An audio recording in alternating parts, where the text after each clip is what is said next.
Ang luto na ito ay pwede lutuin kahit wala kang oven. Masarap siya pero sa akin niluto ko siya sa oven. Pero kung wala ka namang oven, pwede siya lutuin sa kawali. At kapag lutuin mo siya sa kawali, mga 1 hour siya lutuin. Pero pag sa oven, mga 30 minutes lang. Subukan mo rin magluto nito, masarap siya, sigurado akong magugustuhan mo.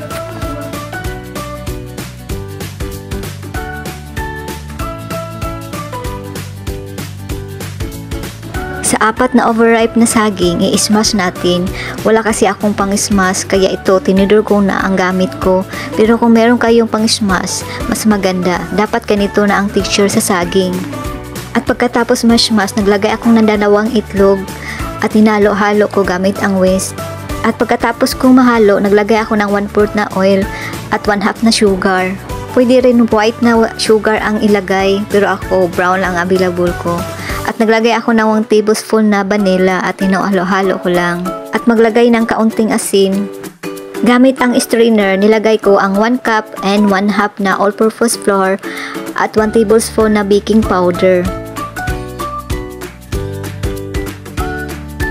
At pagkatapos malagay ang flour, paghalo-haluin lang hanggang maging ganito ang texture niya. At maglagay ng chocolate chips. Kahit anong chocolate available sa inyo, pero dapat mag-iwan kayo ng chocolate chips para mamaya sa toppings. Paghalo-haluin para maghalo ang chocolate at sa ingredients. At pagkatapos ay nilagay ko na sa baking pan. At dahil wala akong parchment paper, naglagay na ako ng kunting mantika sa baking pan para hindi siya magdikit, para madali lang siyang matanggal mamaya pagluto na siya. At naglagay na ako ng chocolate chips sa ibabaw at lutuin siya ng 180 degrees to 30 minutes sa oven. At gamit ang toothpick, malalaman natin kung luto na ang banana cake pag wala nang magdikit sa toothpick.